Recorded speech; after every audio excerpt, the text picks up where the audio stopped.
market are about advancing and evolving to keep up with best market practice.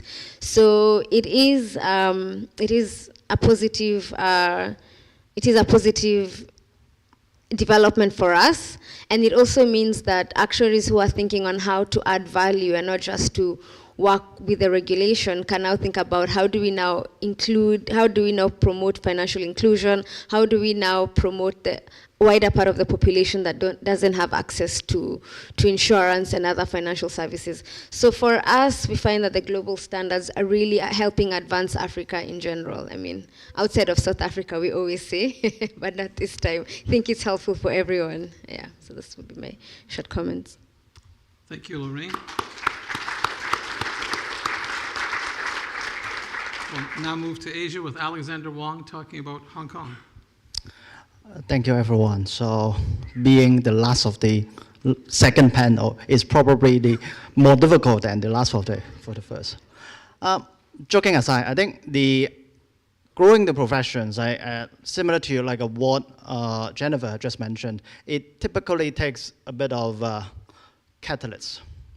So in terms of the growing the professions, I think like in Asia, there's like a couple of like key drivers like over the recent year or decades. So number one is the like a development and rapid growing of the middle classes in a lot of the countries in China and Southeast Asia. And also number two is like more like a regulatory driven. So we are actually seeing the global accounting standard, so IFRS 17, and the like now is like more recently with the like IIS, like the ICS, like a development, the globalization in terms of the financial reporting and the regulatory supervisory standard is actually creating a lot of the demand over the last probably 10 years. So actually that is creating a lot of those like a demand in the recent past. But aside from that, like a growing in the professions, I'm actually seeing more of a challenge, if I may, is the AI and the other items. It's actually posing quite a bit of profound challenges to us. It's not just for the actuaries in professions, but I have attended one financial services in general career talk that a lot of the university students is actually thinking it's not just like whether they have a job. It's like the AI is killing a lot of the entry-level professional job, which Katrina is like mentioning. It's actually quite existential. So in a way that how do we grow the next generations of people, tenants, and professionals? So we no longer being able to like grow them from the we no longer be able to grow them from like having to work and having to like go through the ranks because like a lot of the jobs and opportunities are no longer there. So I think that is the part that we need to almost like think through. How do we help them? Because like we are here, we are probably more of the more experienced generations. So how do we actually help the next generations in trying to getting into the professions? One thing that I'm thinking is we are riding on various like a catalyst that is happening in the past. So now is how do we actually encouraging more of the actuaries in practices to be going out of the traditional area. That is the path that I see quite a number of like different pioneers and people that they are on its own, trying to do it on their own, is like going into like maybe like AI and technologies and going into like climate and sustainabilities. I think it's like up to us to be supporting them, telling the stories of what they do in a non-traditional way to more of the people. So that is like probably one of the key things that we can energize and getting attractions for the potential future generations of the actuaries. One thing that I want to tackle on some of the local versus global. I think that some of it is like actually happening in an interesting way, because like in the past is when the global economy is or the global industry is like less connected, or the regulations and financial reporting is less harmonized. So every single country, they might be able to do a bit of like their own educations, development, qualifications. But now with more of harmonizations, and also cost plays a part and factor into it, is we are increasingly seeing the development is either going into, like, other than AI for obvious reasons, is like going into the center of excellence. So in Asia, we're actually seeing a lot of the center of excellence in China, in Malaysia, in India. So we're actually like seeing that type of things. It is an enabler to some of the more like a development market, because we are actually being able to transfer not just the experienced actuaries, but also outsourcing some of the operations coming out of it. So I think that is the part that we need to learn and appreciate some of the new dynamics. And finally, I think there are always like alternative and better ways in order to tackle some of these like emerging problems. I think the way is to build more of a different linkage. IAA into the FMA, IAA to the practicing actuaries, maybe the practicing actuaries within the FMA into the educations and universities. And I think those are the things that like I felt that will be quite useful into building different linkage so that the entire system become more resilient. Thank you. Thank you, Alex. And as we did before, we will have a Q&A session. So if people in the audience or online have questions for our panelists about the topic, growing the profession globally, please raise your hand or type in the chat your question. We have a question over here. Raid, I believe. You know, one of the interesting things I always look for is when I see things that look like contradictions in policies, right? And on one hand, we say we need to shorten qualification, get people through the system quicker. And then we say, well, we need to double down on things like math and data science. And then we also want to get a broader view of the profession and get us into new areas and get us into areas that may require things like science, economics, you know, other things. And it seems like there's some contradictions there as to kind of how do we, you know, make the process quicker, yet also broaden what we do to be able to be more useful in fields outside of traditional insurance and math. And I just wondered if you guys had any thoughts on that conundrum, or maybe it isn't a conundrum and it's not a problem. So, Panelists? That's the ever existing challenge. More stuff to test, and you want to get them done. I think it's important that we lean into continuing professional development with the challenge that does everything have to be learned before you start working as an actuary? I mean, you learn on the job, and then can you continue at a more in-depth level than just listening to a panel present on something? But, you know, can some of it be acquired, you know, into your career at some point? Thank you, Ray. So there's like so many things that we can learn, but I think there's only a certain period of time that we can sort of like put it into qualifications, educations, and in particular exams. Because I think I might not be either favoring either to lengthening or shortening in terms of the qualification, because like in itself it's like quite controversial. I'm actually feeling that like whatever that we're having, we probably need to sharpen in terms of like what are the core skills. And for whatever that is like outside of the core skills, then we can acquire it through like other means, by working in it, by CPD, by like maybe just like getting a better articulation in terms of like what does it mean and what are the qualifications and what are the limitations that we are providing our actuarial services. One thing that I'm finding maybe a profession is one of personalities and characteristic is that we tends to be a bit more like conservative and prudent. We tends to be not to be opining on area that we don't feel that we are qualified. So that actually limits a lot in terms of the applications. in particular, like the outside of the traditional insurance applications. When we are doing into the public policies, healthcare, and a lot of those like area, there's actually a lot of the opportunities.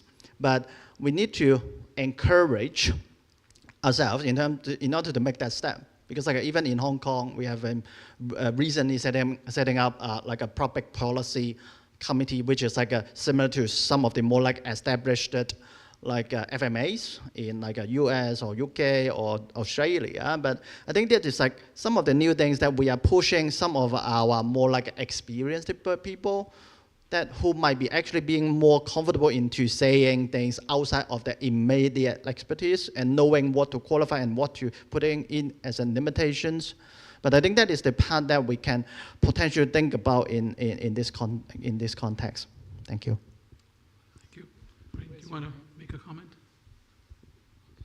Well, I think I have a very controversial opinion that might get me lynched. So I think we definitely need to adopt or die. I think this debate has been on exclusivity versus inclusivity. I think we just need to broaden what it means to be an actuary, to let others in, because like the previous panel said before, that we're not really good at storytelling. We need to improve those pathways, marketers, other insurance people. We need the AI guys to start calling themselves AI actuaries. We need to really redefine what it means to be an actuary, to let the young people in, especially what people are calling the Gen Zs. When I look into, especially in Kenya, none of them are taking exams, none of them are interested in what it means to be an actuary. There's no prestige because we've made it hard. So I definitely feel we need to redefine what it means to be an actuary, even though that means, having apprentice actuaries and other lower definitions other than just the one big fellowship, I think. Lorraine, you've reminded me of a comment I heard once from Barry Franklin, who's in the audience today. We were having a discussion one evening. I said, what exactly is an actuary? And he said, well, an actuary is kind of like a risk manager. There's a few key questions that define an actuary. An actuary needs to know what can go wrong, number one. Who is affected, number two? How much will it cost? And figure that out. And what can we do about it? Products or mitigation? That kind of sums it up in my mind. Anyway, any more questions? Oh, you have a question over there from Morocco. Thank you very much. Actually, it's not really a question, it's more a share of thoughts, actually. Because as a millennial actuarial, I feel somewhat between the two worlds, so I just wanted to share a little bit my thoughts about this. So because I'm between two worlds, the traditional world, as I was trained in, and the new AI-driven world that is rapidly emerging. But what I observe, and with my other millennial colleagues, that what they tell me about actuaries is that it's still concentrated in technical back-office functions, focused on pricing, mostly reserving, solvency, and regulatory pricings. While these tasks remain essential, they are increasingly perceived as disconnected from the business itself. And that especially is not impactful, and it's not interesting for the younger generation. So I'm millennial. For Gen Z, I think it's even less impactful. And in a world where AI is progressively evolving, I think that simply adding AI or data science courses into actuarial curriculum is not enough. It's completely not enough. I think that the real challenge is to rethink the role itself of an actuary. If actuaries remain limited to producing numbers today and compliance outputs, I think that many talented students may be attracted by a career that use creativity and entrepreneurship. So future insurance markets will likely see an explosion of new products. So why not help actuaries be involved in the product creation in the whole value chain, not only as a risk calculation, but only as the creator of the insurance product, because tomorrow we'll see an explosion of ways to create products of products. Cyber insurance, we'll see other kinds of products linked to AI itself, to risks of AI itself. So there are so many things to do in creating products. So why not involving actuaries in the creation process? So they should be involved across the entire insurance value, identifying new needs, imagining products, orchestrating AI and analytical tools, governing models, and helping bring solutions to markets. So it's not only mastering technology, but combining expertise, creativity, business vision, leadership, and entrepreneurship, mostly. And it answers the question just before. That's what they were saying, there is not enough job offers today. Maybe this is if actuaries see, if the curriculum, in the curriculum, if we have like entrepreneurship and creativity, it will help actuaries create insurtechs or startups and see other ways to practice, not only as an employee in an insurance company, but also as a CEO or as a CTO of a new insurtech. So it's just a thought that I wanted to share with you today. Thank you very much. More than just one thought, but yes, thank you for that insight. You mentioned it was a comment rather than a question, but if any of the panelists want to respond or no? Okay. All right. Do we have any questions online, Anne? No. Any more questions from the audience? What? I have a hand up there. Noreen. Great. Thank you. Thanks to the panel. You've done a great job in lots of the information you provided in the panel before. Just tying the two presentations together, I'm wondering if there's any thoughts positively as to areas where the actuarial profession can grow. So I'm thinking about things like climate change. I'm thinking about carbon pricing. I've heard cyber insurance. I've heard banking, energy markets, water risk areas. So some of those parametric insurance. So just thinking about some of those areas where actuaries can take skills that are transferable to new insurance, pension areas, asset areas. We'll start with Lorraine. Okay. So yeah, I think I agree with your view because personally I'm an actuary in wider fields and wider fields.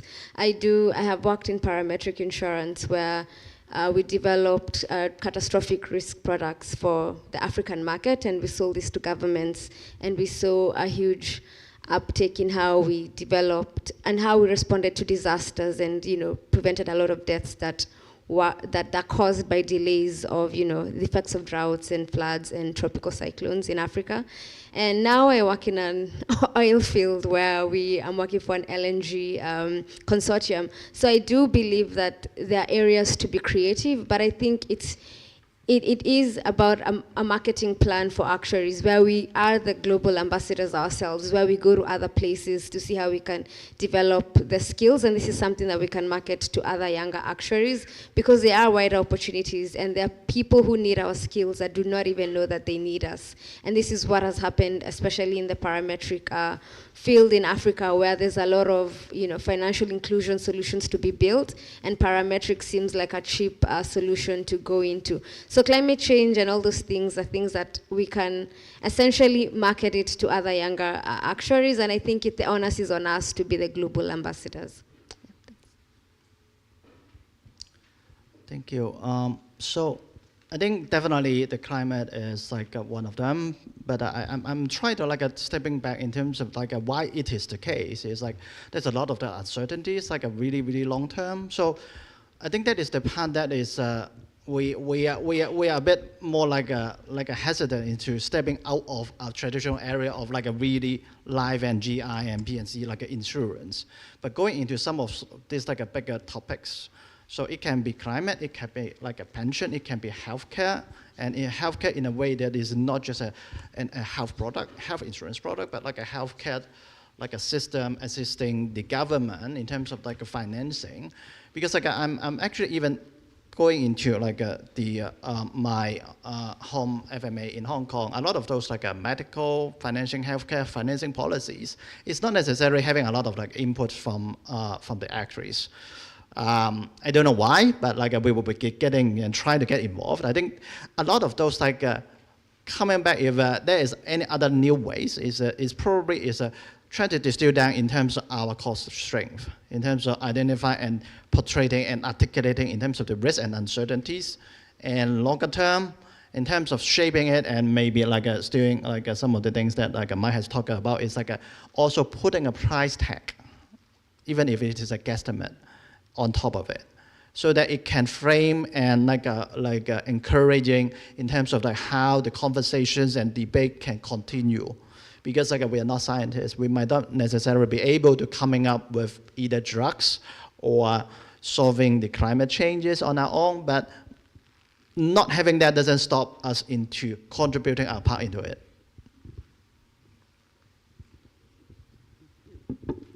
And I'll just say that I think there's, we can overcome it, but I think there's a hurdle in the way that a lot of actuaries are risk averse. And so that entrepreneurial stuff exists amongst actuaries, and probably a higher percentage in this room because you're interested in doing different things, that's why you're here. But taking that step to go out into a field where actuaries haven't been before scares most of them, most of us, right? So that's a big hurdle. Congratulations, you're doing something new. And actuaries do. I don't want to say nobody does, but that is a barrier that's between moving in a large way into a new field. Thank you. Any more questions? Anne from the online? No. Priti, you have a question? Well, get to the microphone. Hang on. Gabor, I'd like to give others a chance.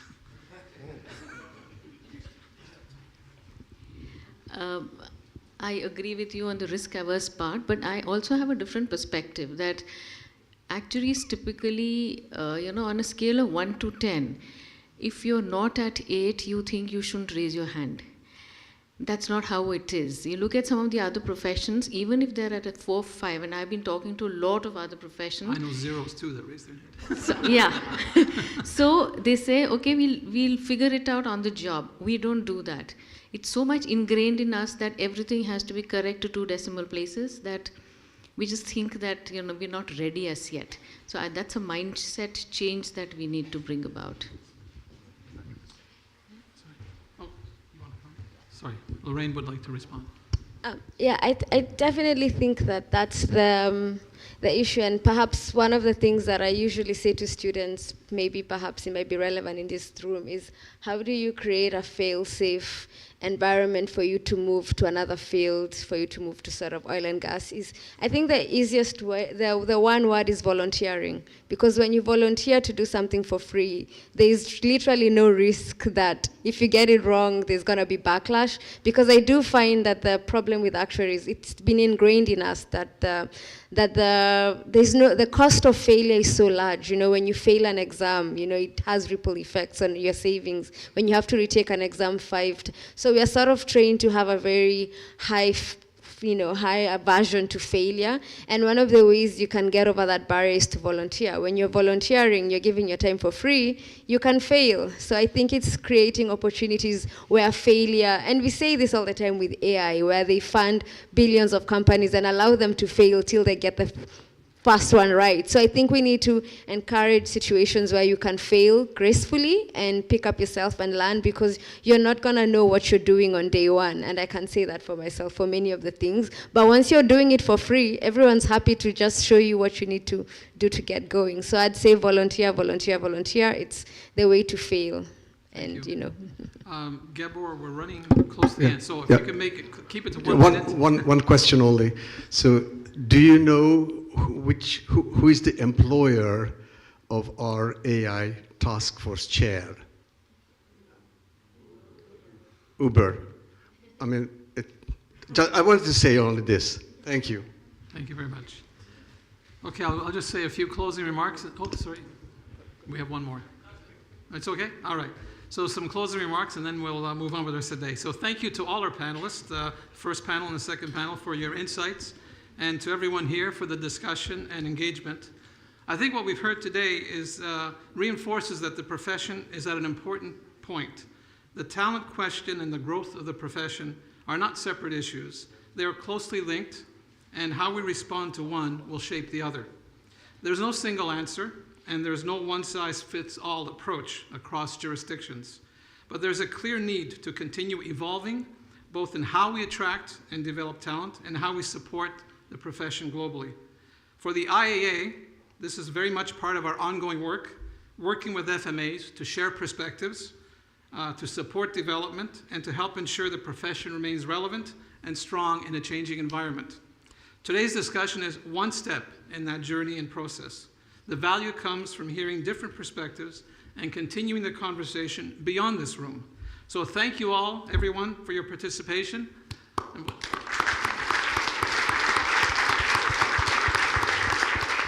And this session is over. Thank you. Thank you. Good.